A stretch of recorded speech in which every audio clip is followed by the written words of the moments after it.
Élu, il y a une raison prophétique pour laquelle Dieu t'a conduit ici aujourd'hui. Tu n'es pas ici par erreur, tu n'es pas ici par hasard. Tu as été convoqué parce que le ciel a besoin que tu entendes cette vérité maintenant. L'ennemi voulait t'éliminer, mais il a échoué. Des gens ont peut-être comploté, des systèmes se sont peut-être retournés contre toi, des voix se sont peut-être élevées pour te faire taire, mais le plan de Dieu ne peut être annulé. Tu vois, quand l'homme essaie de t'écarter, c'est seulement la preuve que le ciel a placé en toi quelque chose qui menace les ténèbres. Le rejet, la trahison, les fausses accusations, les batailles silencieuses, rien de tout cela ne t'a disqualifié. Tout cela n'a fait que te confirmer. Tes ennemis n'ont pas réalisé que leur attaque est devenue l'outil même que Dieu a utilisé pour te positionner pour la saison suivante. Ce qu'il destinait au mal, Dieu l'a déjà retourné pour ton bien. C'est une guerre, Élu. Mais voici la vérité. Tu ne te bats pas pour la victoire. Tu te bats depuis la victoire. La croix l'a déjà scellée. Le sang l'a déjà couvert. Et le plan de Dieu pour ta vie n'est sujet à débat. Aucun ennemi, aucune malédiction, aucun système, aucun complot et aucune puissance des ténèbres ne peut réécrire ce que le ciel a écrit à ton sujet. Il voulait t'éliminer, mais tu l'es toujours là. Et pas seulement là. Tu es en train de t'élever. Et ta destinée est intouchable. Avant d'aller plus loin, si ton esprit confirme cette parole, agis maintenant. Aime ce message en signe d'accord. Abonne-toi pour ne jamais manquer la prochaine parole que le ciel t'enverra. Laisse ta ville et ton pays dans les commentaires pour que nous puissions voir où les élus de Dieu s'élèvent à travers le monde. Et pour ceux qui s'aiment dans cette parole prophétique, que ce soit via le lien épinglé dans la section des commentaires ou la fonction Super Thanks, écoutez-moi bien. Vous ne faites pas que donner, vous vous alignez, vous déclarez qu'aucun ennemi ne peut annuler ce que Dieu a marqué pour moi, et que votre semence s'élève comme un bouclier et un témoignage que le plan de Dieu dans votre vie est irréversible. Maintenant, ne scrolle pas plus loin, reste ici, car dans les prochains instants, je vais te montrer exactement pourquoi aucun ennemi n'a l'autorité de mettre fin à ton histoire et comment chaque tentative de t'écarter est sur le point de te préparer à un type de percée qui ne peut être caché. Allons plus loin. Pourquoi les gens complotent-ils contre les élus? Pourquoi la vie semble-t-elle plus difficile pour ceux qui sont marqués par la main de Dieu? La vérité est simple mais lourde. L'ennemi ne combat pas l'ordinaire, il combat l'extraordinaire. Plus le ciel a investi en toi, plus l'enfer essaiera de te résister. La guerre autour de ta vie n'est pas aléatoire. C'est une réponse à ton appel. Une menace est attachée à ton nom et l'enfer est terrifié par ce qui arrivera si tu entres pleinement dans ta destinée. Pense-y. T'es-tu déjà demandé pourquoi la jalousie à ton égard est si raisonnable? Pourquoi les personnes que tu as aidées sont souvent les mêmes qui t'ont tourné le dos? C'est parce que ta présence expose leurs insécurités et ta destinée menace leur confort. Les gens rejettent souvent ce qu'ils ne comprennent pas et attaquent ce qu'ils admirent secrètement. Tes rêves font que les autres se sentent petits. Ta confiance leur rappelle ce qu'ils n'ont pas eu le courage de poursuivre et au lieu d'être inspirés, ils ont choisi d'être offensés. Mais ne t'y méprends pas. Ce rejet n'a jamais été personnel. Il concernait l'onction que tu portes. Dès que Joseph a commencé à partager ses rêves, l'envie s'est éveillée dans le cœur de ses frères. Ils ne le méprisaient pas pour qui il était à ce moment-là. Ils le méprisaient pour qui il était en train de devenir. Ils ont vu l'avenir écrit sur sa vie et ils voulaient l'éliminer avant qu'il ne puisse s'élever. Mais l'histoire de Joseph en est la preuve. Ils peuvent vouloir t'éliminer, mais ils ne peuvent pas t'effacer du scénario. Dieu a déjà tout écrit. Ce que Dieu ordonne, aucune trahison ne peut l'effacer. Ce que Dieu oint, aucune fausse ne peut le retenir. Tu es toujours dans le plan, toujours dans la prophétie, toujours en position. Et ce qui a essayé de t'écarter est sur le point de te pousser vers ton accomplissement divin. Le rejet fait mal. Il blesse plus profondément que les mots ne peuvent l'expliquer. Mais les élus doivent apprendre cette vérité. Quand l'homme te pousse d'or, Dieu est souvent en train de t'attirer vers quelque chose de plus grand. Ce qui ressemble à un exil est souvent une élévation déguisée. Dieu permettra parfois qu'une porte se ferme, non pour te détruire, mais pour te délivrer de ce qui ne peut t'accompagner dans ta prochaine saison. La douleur du rejet est réelle, mais le pouvoir de la redirection divine l'est aussi. Chaque larme que tu as versée parce que quelqu'un est parti arrosait le sol de ta prochaine récolte. Les frères de Joseph pensaient l'avoir enterré, mais en réalité, ils l'ont planté. La fausse est devenue un passage, la trahison est devenue un pont. Les fausses accusations sont devenues une plateforme. Chaque tentative de l'écarter a été utilisée par Dieu pour le repositionner. Ce que l'homme destinait au sabotage, Dieu l'a transformé en stratégie.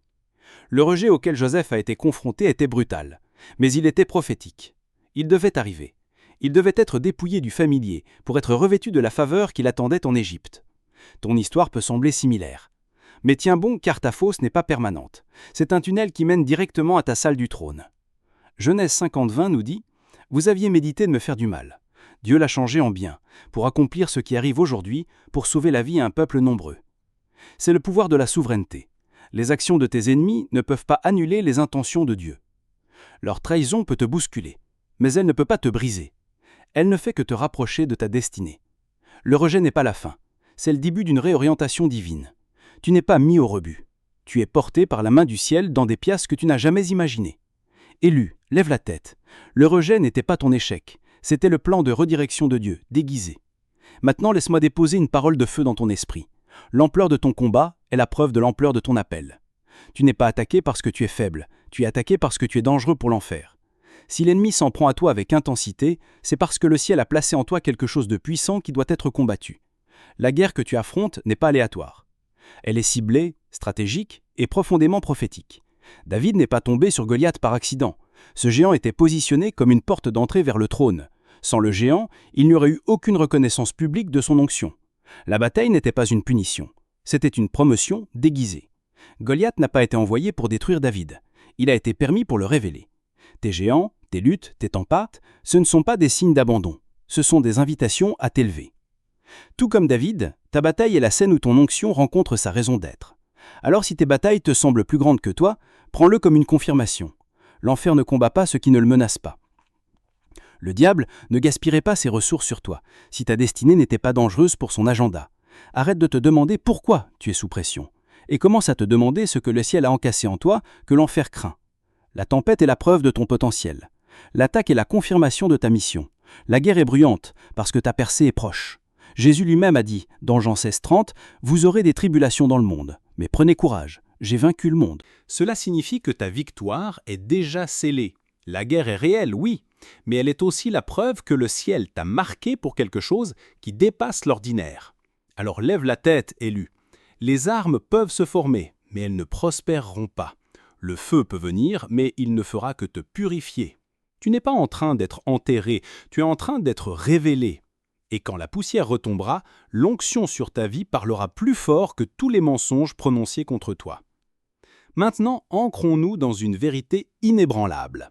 Ésaïe 14:24 dit « L'Éternel des armées l'a juré en disant « Oui, ce que j'ai pensé arrivera, ce que j'ai résolu s'accomplira. » Élu, as-tu saisi cela?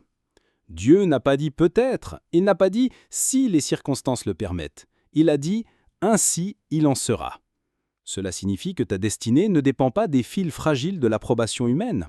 Elle n'est pas soumise aux opinions des gens, aux trahisons d'amis ou aux complots de tes ennemis. Elle est ancrée dans le décret éternel du ciel.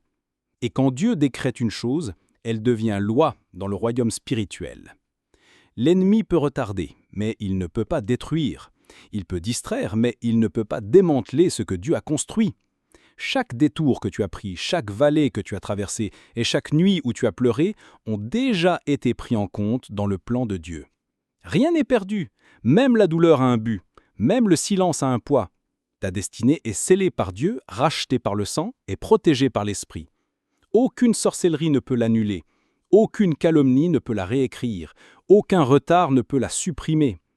Alors repose-toi en cela, élu. Si Dieu l'a planifié, cela s'accomplira. Tu n'as pas besoin de forcer les choses. Tu n'as pas besoin de mendier pour cela. Tu as juste besoin de rester aligné, de rester obéissante et de rester en position. Car ce qui est écrit dans le ciel à ton sujet ne peut être effacé par les mains des hommes. La plume de Dieu écrit avec une encre éternelle. Et ton histoire se déroule encore exactement comme il l'a prévu. Même l'enfer ne peut arrêter un plan qui est né au ciel. Voici quelque chose de puissant que tu dois comprendre. Quand les ennemis complotent contre un enfant de Dieu, leurs plans se retournent souvent contre eux. Ce n'est pas de la superstition, c'est la justice divine. Le ciel a une façon d'inverser les armes formées contre les justes. Ce qui ressemble à une machination pour la destruction se transforme souvent en une préparation pour l'élévation. Dans le royaume de Dieu, ce qui était destiné au mal est constamment retravaillé pour le bien. C'est pourquoi la plus grande erreur de l'ennemi est de toucher quelqu'un qui est choisi. Haman a construit une potence pour Mardochée, mais c'est lui qui y était pendu. Daniel a été jeté dans la fosse aux lions, tout cela fut pour un invincible, mais Dieu a fermé la gueule des lions et a transformé la fosse en une démonstration de protection divine. Et quand Daniel en est sorti indemne, ce sont ses accusateurs qui ont été jetés dans la même fosse et dévorés. Les pharisiens ont cloué Jésus sur la croix, pensant que c'était sa fin. Ils se sont moqués de lui ont craché dessus et ont cru avoir gagné. Mais ce qu'ils ne savaient pas, c'est que la croix n'a jamais été une défaite, c'était une destinée. Ce qui ressemblait à une perte était la porte même de la rédemption. L'ennemi a joué directement dans la main de Dieu. La tombe n'a pu le retenir, la mort n'a pu le rendre silencieux. Le retour de flamme a été éternel. Le salut pour tous ceux qui croient. C'est le modèle. Chaque plan maléfique contre les élus finit par témoigner de la puissance et de la gloire de Dieu. C'est ce que j'appelle le principe du retour de flamme du ciel. Quand tu es choisi, chaque flèche lancée sur toi devient un boomerang. Chaque pioche te transforme en témoignage. Chaque arme devient un témoin du Dieu qui bataille pour toi. La chose même destinée à te détruire devient la scène même où Dieu se glorifie à travers toi. Alors ne crains pas les complots des hommes. Sache que le ciel a déjà écrit le renversement. Et quand cela arrivera, même tes ennemis devront confesser « Assurément, la main de Dieu est sur toi ». Maintenant, soyons clairs. Élu, tu ne peux pas être effacé.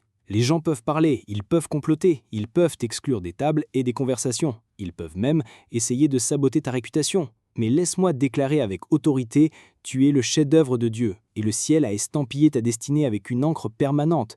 Ce que Dieu a écrit, aucun homme ne peut le modifier. Ce que Dieu a ordonné, aucune main humaine ne peut l'annuler. Tu n'es pas sur terre par accident, tu es ici par mission divine, scellé par l'autorité divine. Éphésiens 2,10 nous le rappelle. Car nous sommes son ouvrage, ayant été créés en Jésus-Christ pour de bonnes œuvres que Dieu a préparées d'avance afin que nous les pratiquions. Cela signifie que ton existence n'est pas aléatoire, ton appel n'est pas négociable, ta destinée n'est pas sujette à débat. Il y a longtemps, avant qu'il ne t'envie, avant qu'il ne te trahisse, avant qu'il ne mente à ton sujet, Dieu avait déjà écrit ton scénario. Tu marches dans un récit divin qui a été écrit avant le commencement des temps. Et voici la vérité. Ils sont arrivés trop tard pour annuler ce qui était déjà achevé. Alors, quand tu te sens oublié, ignoré ou rejeté, rappelle-toi, je suis ineffaçable. Dieu n'a pas besoin de la permission de l'homme pour t'utiliser. Il ne consulte pas tes détracteurs avant de te promouvoir. Les personnes qui ont essayé d'effacer ton nom sont sur le point de voir Dieu l'élever. Car lorsque le ciel écrit ton identité, aucune attaque, aucune rumeur, aucune trahison ne peut l'effacer. Tu n'es pas seulement protégé, tu es gravé dans la paume de sa main. Tu es marqué, scellé et envoyé. Marche comme tel. Maintenant, laisse-moi insuffler l'espoir dans ton esprit. Je sais que certains d'entre vous sont fatigués. Vous avez pleuré en silence, vous demandant si vous verriez un jour la percée. Vous avez demandé à Dieu « Pourquoi moi ? Pourquoi toute cette douleur ?» Et peut-être que dans le silence, vous avez commencé à croire au mensonge que rien ne changera. Mais je suis venu te rappeler que Dieu ne t'a pas oublié. Ta douleur a un but. Ton désert n'est pas une tombe, c'est un terrain d'entraînement. Et ton silence n'est pas un abandon, c'est une préparation sacrée. Écoute, ta douleur n'est pas vaine, tes larmes ne sont pas ignorées. Chaque épreuve que tu as affrontée sème des scènes de témoignage. Même dans l'obscurité, Dieu travaille. Même quand tu ne le sens pas, il forme en toi quelque chose qui n'aurait jamais pu naître dans le confort. Romains 8,28 dit « Nous savons du reste que toute chose concourt au bien de ceux qui aiment Dieu, de ceux qui sont appelés selon son dessein. Il ne travaille pas dans certaines choses, il travaille dans toutes choses. » Cela signifie que tes déceptions, tes retards, tes trahisons, rien de tout cela n'est aléatoire. Le ciel utilise chaque pièce pour construire une histoire de gloire. Toute chose inclut la trahison, cela inclut le rejet, cela inclut le chagrin, cela inclut même les erreurs. Tout cela est tissé ensemble pour former un chef-d'œuvre qui laissera tes ennemis stupéfaits et ton avenir radieux. Tu vois, rien n'est perdu entre les mains du maître. Ce qui t'a brisé deviendra les briques qu'il utilise pour construire ta plateforme. Ce qui t'a blessé deviendra l'huile qui guérira les autres à travers toi. Alors, prends une profonde inspiration. Essuie tes larmes, redresse tes épaules. Tu n'es pas à la fin, tu es au tournant.